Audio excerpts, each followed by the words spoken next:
In today's video, I want to try to finally talk about some of the books that I've recently read over the last couple months. So some of these books that I'm going to talk about go back quite a while. Honestly, as far back as the springtime. I didn't want the opportunity to pass without sharing these books and talking about them and having this record for myself of what I read and what I thought about it. So I will be going in chronological order because I have my Goodreads pulled up here and I'm going through my read books and I'm going all the way down to like the beginning of this year and I'm going to talk about anything that I haven't talked about yet. Also, I recently did speak about in a video how much I hate giving a synopsis for a book. So I might breeze over synopsises a little bit. I might read you some of what Goodreads says.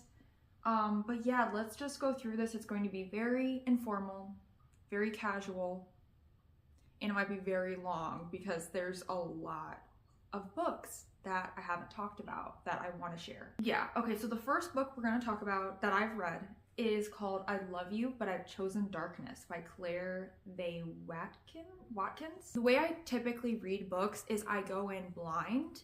So I'll know like maybe a snippet, or I'll just base my interest on it, on the cover or the title or the vibes or the fact that it's a new release in a genre that I like. So this book right here, I Love You, But I've Chosen Darkness, really attracted me. One, because of the cover. I don't know, I love the desert. I would love to live in the desert. I would love to live in the desert. So that cover grabbed me. I think it's really pretty, really striking. And I love the title. I love you, but I've chosen darkness. That sentence like gets my mind thinking a lot. So what I was expecting, this is one of those books where I kind of went in based off the vibe. Like I was attracted by the vibe. And what I was kind of picturing in my head, like the things that I was thinking of from the cover and the title, was maybe a character that was slowly losing their mind or something. And what I love about the desert is the heat and like the stifling like claustrophobia of how heat can sometimes feel and just like that desolate landscape. So I was expecting something like that. Like honestly, this book is literary fiction. Fiction, contemporary, literary fiction. Yeah, it's not marketed that way at all, but those were the vibes that I convinced myself of from that title and that cover, and then going in totally blind. And that's my fault. And that's why now I'm trying to be a lot more careful and a little bit more well researched about the things I pick up, and not just reading everything that like catches my eye, because this book I ended up being very disappointed by it. Goodreads calls this a darkly funny, soul-rending novel of love in an epoch of collapse. One woman's furious revisiting of family, marriage, work, sex, and motherhood. Deep in the Mojave Desert, where she grew up, she meets her ghost at every turn. Alone in the wilderness, at last she begins to make herself at home in the world. I would have loved to read about this single woman living in the desert, like fending off, like living off the land and fending for herself, and just describing the atmosphere of living in the desert for like 300 pages. I would have loved that. But it's really not that. It's more about her growing up. It goes through her whole childhood, talks a lot about her family, and then her family, like her mom and dad and her siblings, and then when the main character, when she herself becomes a mother and she's married, and then it focuses a lot on motherhood, which is something I would say I can tire of reading about very quickly. It depends how it's done. And there's another book about motherhood that I will talk about at some point. I don't know if we're gonna get to everything in this video, but there's another book that I've read that focuses on motherhood that I really liked. And this is a book that focuses on motherhood that I found that aspect to be tiring, for me at least. Okay, there was a whole part where it was sort of narrated from the main character's daughter, like as a baby. Or I guess it was like her thinking like what the little baby was saying. And it was wild. That part was really wild. I almost feel like that was the best part of the book, was when she was giving this little monologue of what this baby was saying as she was viewing her mom. There's parts of this I really like. Certain moments in this author's writing where I feel like she really hits on something poignant. For example, that part with the baby speaking, that's an example. But a lot of the book reads like filler to me. And that is my main thought, is like the majority of it wasn't what I thought it was going to be, and it went in all these directions that were boring to me. The title, I did write down that around 59% the title is actually in the book, which I think is really cool when they do that, but it doesn't really go into it. I was expecting a lot from that title. I was expecting it to be like interconnected with the narrative, but it's really not. It's really just kind of like thrown in there, and somebody knew it was a good sentence, like a good line, so they named the book that. I firmly believe there is something magical about the desert. I really appreciate the atmosphere in this book. I also like the narrative on generational trauma and a woman's experience being passed down in lineage through the body. And even if you don't know her, you know her through your bones. That was something I wrote, and this is something I wrote after finishing this book. It just makes me really sad that's how it ends. That she, okay, spoiler if you're interested in reading this, I'm gonna spoil the ending for you. I rated this book 3 stars. And if you don't wanna hear the spoiler, you can fast forward. I'll put a timestamp up. I say, it just makes me really sad that's how it ends. That she just ditched her husband and daughter to go live solo in the desert and smoke drugs and write, or whatever her purpose is out there. And that's her character arc. Like, I know men leave their wife and kids all the time and we barely bat an eyelash. So I'm not trying to judge her more harshly just because she's a woman and women have to be nurturing mothers all the time, or they're demons. But it just makes me so sad to think of her daughter. But maybe it was better for her daughter in the long run for her to leave, versus how the main character grew up with her toxic mom. Yeah. So that is what I felt about I Love You But I've Chosen Darkness. It was like very underwhelming, not what I thought I was getting from the vibes of the cover and the title. Yeah. The next book that I read is called Walkers by Graham Masterson. And this is a horror book. And I do think it's important to point out that this was originally published in 1989. So I did find that some of the language used in this book, some of the ways that particularly the male characters speak about the women characters felt very dated and like something that you would read in an older novel that you wouldn't really see said like that nowadays. The Oaks is an idyllic, upmarket country club, but its ornately carved walls hides a horrific past. 60 years ago, the house was an asylum, home to crazed psychopaths. One night, all of them disappeared, never to be seen again. Jack Reed, the owner of the Oaks, has no idea about the building's terrible history.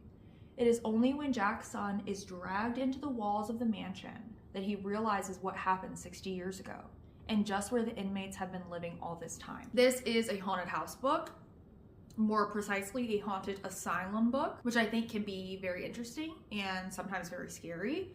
But something that I don't love about a lot of times with asylum books is that it can carry a really negative connotation with like mental illnesses. It can carry a lot of harmful stigmas around mental illness and people who have mental illness being scary or evil or like murderous, and this book definitely plays into that.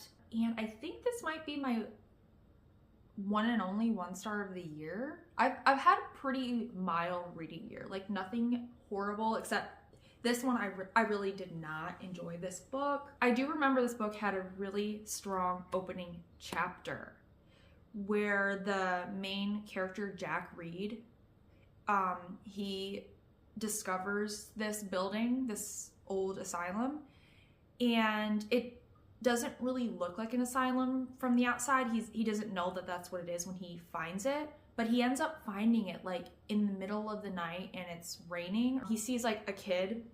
He thinks he sees a kid or something run into the forest, like run out in front of his car into the forest. So he tries to follow them. And then that's when he finds this big building and he wants to buy it because he wants to make a country club. And that's his dream, is to own his dream is to own a country club. And Jack Reed really bothered me as a character. He really bothered me. A lot of the things I said, how they talk about women, was like from him. It was like him thinking things. He's married and he's really not good to his wife at all. He has a secretary that he's cheating on his wife with. And he's also not good to her either. Ugh. I didn't like him.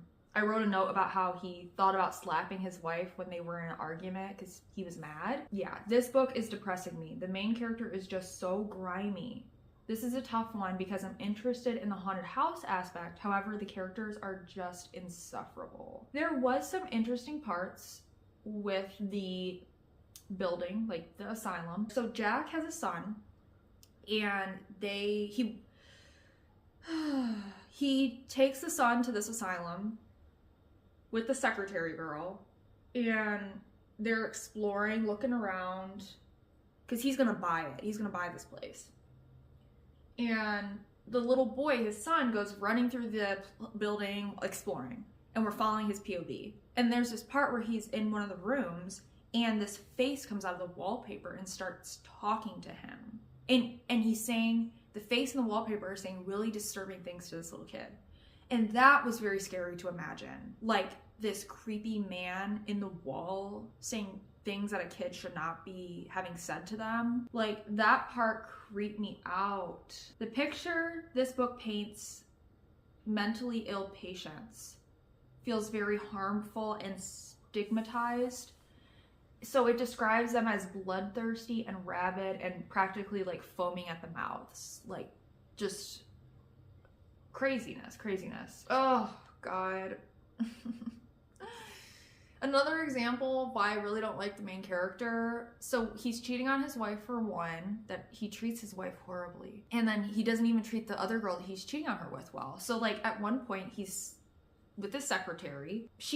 There becomes a point in the book where she's like the only person that's on his side. Like him and his wife aren't getting along. He doesn't have anyone and he is really having some troubles with this asylum, this building. Like it is causing some bad stuff to happen in his life. And the secretary he's seeing is like the only person on his side, like his only ally in all this. And there's this part where he goes to her house at night, like he's gonna stay the night, and he says to her, "You're not as dumb as you look. You're not as dumb as you look." Because she said something to him that was like a smart suggestion about something, and he said that to her, and like totally unironically. I mean, at least that's how I read it. He didn't say it and laugh and say, "I'm just joking." Like, no, he was dead serious. And she does not kick him out when he says that. Like, no, she's fine with it. And that was wild to me. Oh God, one more part. When I get really mad about what I'm reading, like when I'm starting to rant review something, I will like write out the quotes of the parts that are just unbelievably like mind-boggling why they were in there. So another thing, this is a part where, was his name Jack? I already forget. Jack Reed, yeah. Okay, so another part where the main character, Jack Reed, is talking to his actual wife. And this is like after they've kind of separated a little bit. Like they're still married, but they've been arguing, and the wife like had gone to stay with family or something. Like she's not staying with Jack anymore. But she left the son with the dad because he really wanted to stay. So there's this part where the wife is coming to Jack and she's like trying to ask, where is our son? Because you haven't called, like I haven't gotten to speak to him on the phone. Like, where is he? What's going on? And like Jack wasn't answering her calls or something like that. And he says to her, because they're arguing, okay? Blah, blah, blah. They're arguing back and forth. And he says to her, you gave me your word you would love, honor, and obey. Like, oh, stop. Like, he's literally cheating on her. And then he's also gaslighting her. Oh my God. You gave me your word you would love, honor, and obey. Like, get off your high horse. She doesn't have to obey you. Ugh. And like, you are literally, you are literally cheating on her. And you are throwing back in her face that she gave her word to you to love you and honor you and obey you. But what about the words you gave to her?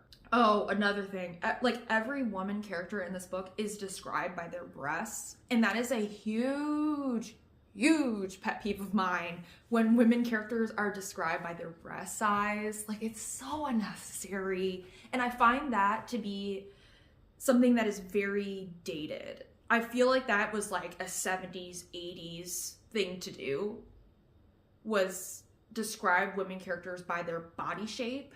I would not recommend this. To me, it was a 1 star. Really disliked it. Like, couldn't get past the bad, annoying characters. Like, even if characters are written to be unlikable, I can't read about somebody who's so insufferable. Like, so delusional, you know? So that one wasn't for me. The fact that it had some creepy parts, like, definitely did not make up for it. And I found towards the second half, like, the first half was more creepy and ominous, especially that first chapter was fantastic. First chapter was great, where he finds the asylum in the woods. It's really creepy, and he actually goes in and explores it, and some creepy stuff happens. That was scary. But by the second half of the book, we start focusing on these old asylum inmates. And that's where I felt like the stereotyping was very harmful and not portraying mental illness in a healthy way, I guess. It portrayed mental illness in a harmful way. And again, this book was published in 1989. 1989, Taylor Swift's birthday. Oh my God. Yeah, so this is old, you know? So of course it's not perfect. It's dated. But I couldn't forgive it, all those things. So to me, it was a 1 star. The next book I read is The Woman in the Garden by Jill Johnson. And this is a series. It is the Professor Eustacia Rose mystery series. I think there's more books that are actually out already in this series. There is a sequel that was published this year in 2024. Our main character is Eustacia Rose, and she is a professor of botanical toxicology.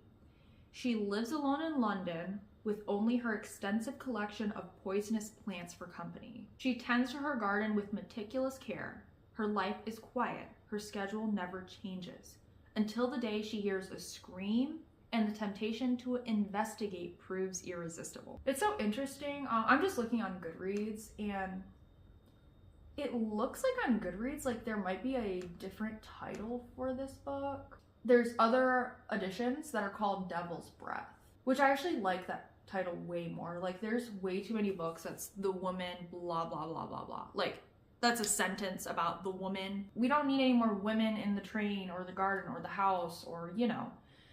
So this was like a random pick for me. Sometimes like I said, I do like to read books going in blind and only knowing just the barest minimum. So a lot of times I'll download just random things off my Libby app, like new releases, like new things that have been added that I don't know anything about. I'll just download them and give them a try. And this was one of those random reads that I could tell was a mystery, and I love like a simple, somewhat boring mystery. It's just an easy read, you know? It's like an easy throw it on, listen to it, and it gets you through the day. So this book, I ended up rating it 3 out of 5 stars. My main like overall thoughts on it, in my notes, I said I could have done without. Unfortunately, I don't think I'll remember a thing about this in a week. The main character was intriguing, and I did enjoy the aspect of plant identification, but the plot was a bit dull. I read this at the end of August, and truly, I don't remember much about it at all. At all. Okay, the main character is neurodivergent. She doesn't feel sympathy or empathy. So she was very interesting to read about. She is very consumed with her work, and I loved those parts. I loved that aspect of it. What did I say in the synopsis? She is a professor of botanical toxicology, and she grows poisonous plants. Something really interesting about this main character was, as she was investigating, so she hears a scream one day, right? As she's tending to her garden. And she starts investigating where it came from, what happened. And she gets really like pulled into this like whole other world of this like what happened with this person that screamed. As she's meeting like suspects and like traveling around and like seeing things, she categorizes people, like as she sees them, she categorizes them in her head as different plants. Like when she meets them. So she'll be like, this guy is toxic foxglove and this woman is hydrangea. Like, I don't know. I can't think of any toxic plants off the top of my head. This woman is blue purple hydrangea. And it was really interesting way to like think about people, especially somebody who's neurodivergent.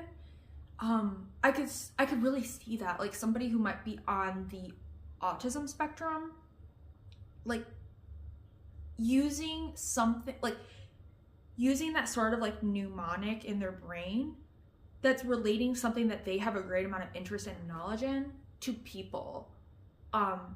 Something that they have a hard time connecting to, and then that can help them like not relate, but like understand, I guess, or process it. Like, I don't know what I'm trying to say, but it was just a really interesting like characteristic and like quirk of this main character that I thought was really cool that was added in there. The mystery itself, the story itself, I was finding that I didn't care all that much what happened or why.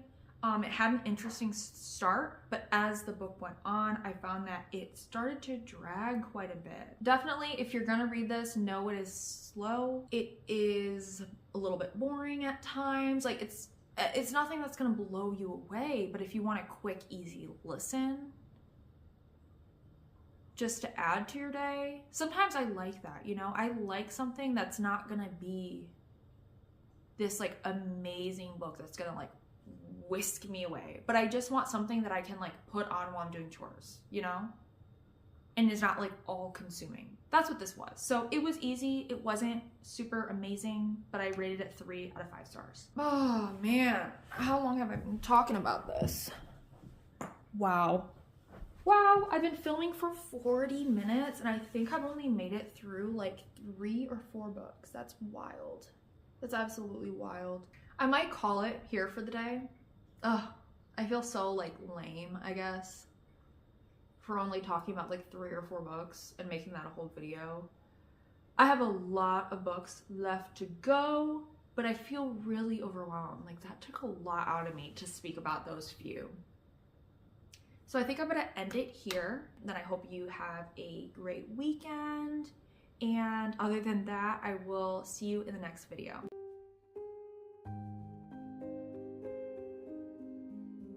Okay, so this book is set, it's like, it's what, record skip in my brain. I can't talk about books anymore. I literally can't. I feel like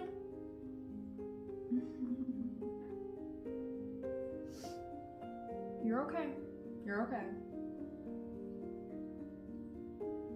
You are okay. Or maybe just what the mom was like in her, oh my God, I can't do this. I can't do this. I can't do this. I can't do this. Oh my gosh. I do not know why I find talking about books on the internet so challenging now. I'm gonna keep trying. Okay, let's just end it here.